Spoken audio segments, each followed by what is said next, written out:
സ്നേഹമുള്ളവരെ, ഞാനിപ്പോൾ കാർലോ അക്വിറ്റീസിൻ്റെ ശവകുടീരത്തിനരികിലാണ്. ആ ബോഡി ഒട്ടും തന്നെ അഴുകിയിട്ടില്ല. ഫേസിൽ സിലിക്കോണിൻ്റെ എന്തോ ചെറുതായിട്ട് ചെയ്തിട്ടുണ്ടെന്ന് പറഞ്ഞു.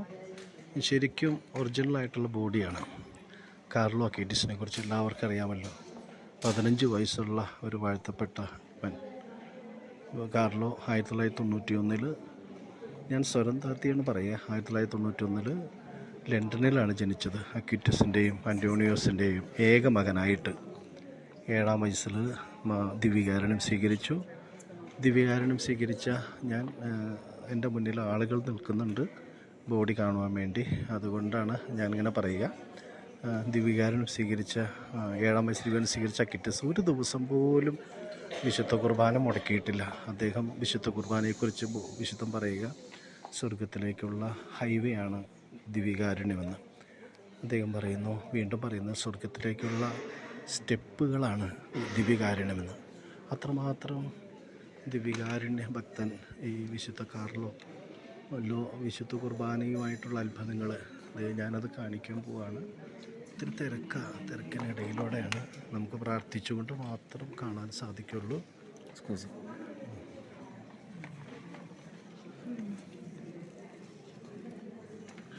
വാഴ്ത്തപ്പെട്ട വിശുദ്ധ കാർലോയുടെ ബോഡിയാണ്. നമുക്ക് ശരിക്കും നോക്കാം.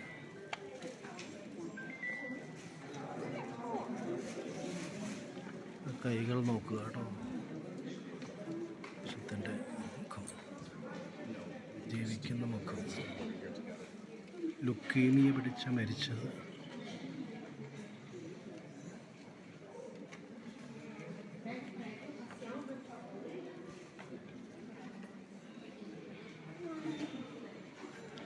പ്രിയപ്പെട്ടവരെ, ലുക്കീമിയ പിടിച്ചാണ് മരിച്ചത്.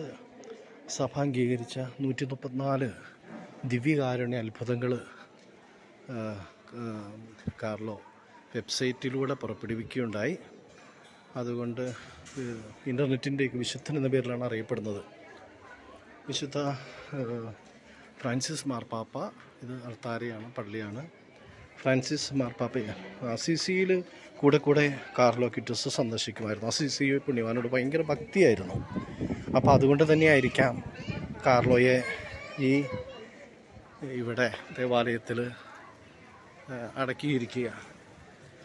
അദ്ദേഹത്തെക്കുറിച്ച് പറയുന്ന, ബ്രസീലിൽ വെച്ച് ഫ്രാൻസിസ് മാർപ്പാപ്പ പറഞ്ഞു, നമുക്ക് ഇന്ന് ലോകത്തിന് ശിരോവസ്ത്രം ധരിച്ച വിശുദ്ധാത്മാക്കളയിലുപരി ജീൻസ് ധരിച്ച, കൂളിംഗ് ഗ്ലാസ് ധരിച്ച, ഫുട്ബോൾ കളിക്കുന്ന, കമ്പ്യൂട്ടർ അറിയാവുന്ന, കമ്പ്യൂട്ടർ പരിജ്ഞാനമുള്ള, ഡാൻസ് കളിക്കുന്ന, പാട്ട് പാടുന്ന വിശുദ്ധരെയാണ് 21-ാം നൂറ്റാണ്ടിന് ആവശ്യമെന്ന്.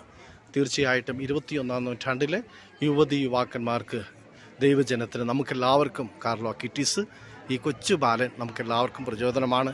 എന്തുമാത്രം ഈശോയെ ലോകത്തിന് പരിചയപ്പെടുത്തി ദിവ്യകാരുണ്യ ഭക്തിയിലൂടെ. നമ്മുടെ ദേവാലയത്തിൽ എല്ലാ ദിവസവും ദിവ്യകാരുണ്യം നടക്കുമ്പോൾ വിശുദ്ധ കുർബാനയിൽ പങ്കെടുക്കുവാനും ആ തീഷ്ണത നമുക്കുണ്ടാകട്ടെ. ദിവ്യകാരുണ്യത്തിലൂടെ ഈശോയെ ലോകത്തിൽ അവതരിപ്പിക്കുവാനും അങ്ങനെ സ്വർഗം കാണുവാനും സാധിക്കുമെന്നാണ് വിശുദ്ധ അക്വിറ്റീസ് പറയുക. Okay, thank you. ഇത് ഒറിജിനലായിട്ടുള്ള ബോഡിയാണ് വിശുദ്ധ കാർലോസ് അക്വിറ്റീസിൻ്റെ.